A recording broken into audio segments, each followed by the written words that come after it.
खुशी उसी दिन पूरी होगी जिस दिन भारत का हर नागरिक अपने माता पिता से आकर मिल जाएगा। भारत सरकार का बहुत बड़ा रोल है, एमएससी का बहुत बड़ा रोल है। बेटे को इस टाइम हालात जो कि बहुत ज़्यादा ख़राब हो चुके हैं, हमें पहले इतना कुछ आइडिया नहीं था कि इतना भी हो सकता है, क्योंकि हमारी यूनिवर्सिटी ने हमें गाइडलाइन इशू की थी कि अभी कि ये 2014 से चलता आ रहा है कि अभी इसको इतना हैवी प्रेशर मत फील करें, तो हमने भी ऐसे ही रखा। तो इंडियन गवर्नमेंट ने हमें एडवाइजरी जारी की थी कि जो नॉन एसेंशियल बंदे हैं, जिनको लगता है कि हम एसेंशियल नहीं है यहाँ पे, वो चले जाएं यहाँ से टेम्परेरी। तो हमें लगा कि हमें यूनिवर्सिटी ने ऑनलाइन कुछ नहीं कर रखा था।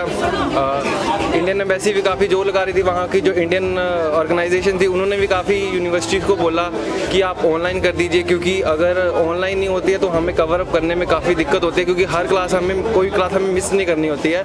तो ऑनलाइन ना करने की वजह से वहाँ पे खारखीव में इंडियंस फंसे हुए हैं। अगर वो ऑनलाइन जल्दी कर देते तो आज मेरे हिसाब से कोई ना होता वहाँ पे और किसी की डेथ ना हुई होती वहाँ पे। अब पढ़ाई को लेकर क्या है, किस तरह से पढ़ाई होगी? अब जहाँ तक हमें लग रहा है कि अगर यही सिचुएशन रही, इससे भी ज़्यादा अगर हुई ख़राब, तो हमें ट्रांसफ़र्स मिलेंगी, क्योंकि 2014 में भी जब अटैक हुआ था यूक्रेनियंस पे, तो जो वहाँ के दो स्टेट्स के जो इंडियंस थे वो खारकिव शिफ्ट हुए थे। तो जहाँ तक मुझे लग रहा है कि हमें ट्रांसफ़र्स मिलेंगी, कहीं पे किसी और यूनिवर्सिटी में शिफ्ट किया जाएगा और हमारा कोई साल बर्बाद नहीं होगा, जहाँ से हमने छोड़ी थी वहीं से कंटिन्यू होगी। कितनी दिक्कतें हुई वहाँ से? दिक्कत तो बहुत ज़्यादा हुई, बहुत ज़्यादा। आप कह सकते हैं कि एक टाइम पे तो रोना ही निकल गया था कि कहाँ फंस गए, आगे हम कहाँ आ गए, क्या नहीं किया।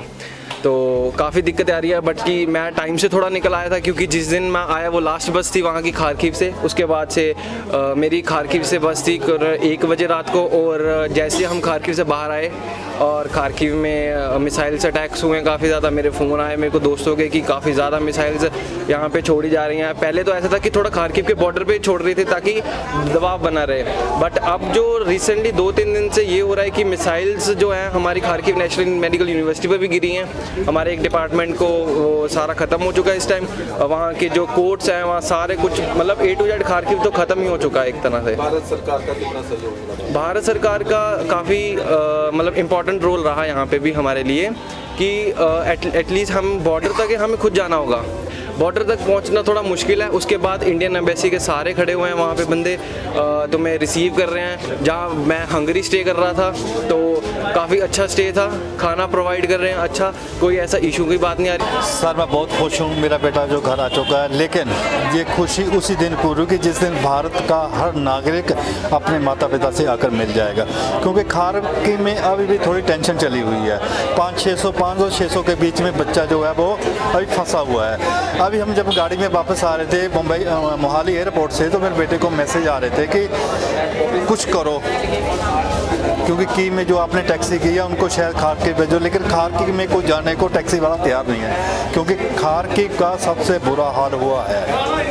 ये तो मेरे बेटे की चलो किस्मत अच्छी थी कि ये अटैक से पहले ही निकल आया वहाँ से, लेकिन अब खारखीव में थोड़ी हालात ख़राब है। लेकिन गवर्नमेंट कर रही है, शायद कल भी न्यूज़ लगी थी कि रशियन गवर्नमेंट है जो शायद इनको रशिया बॉर्डर के क्रॉस करेगी, लेकिन थोड़ा सा मन को राहत थी कि रशियन गवर्नमेंट भी है जो इसमें इन्वॉल्व होगी भारत सरकार के कहने। भारत सरकार का बहुत बड़ा रोल है, एमएससी का बहुत बड़ा रोल है। बेटे को जैसे कोई तकलीफ नहीं हुई है कि हंगरी बॉर्डर पर आने पर एमएससी ने इनको संभाला है, इनको होटल में इनका स्टे कराया, सुबह इनको प्लेन में बिठाया है। मतलब भारत सरकार से जो हो रहा है भारत सरकार कर रही है।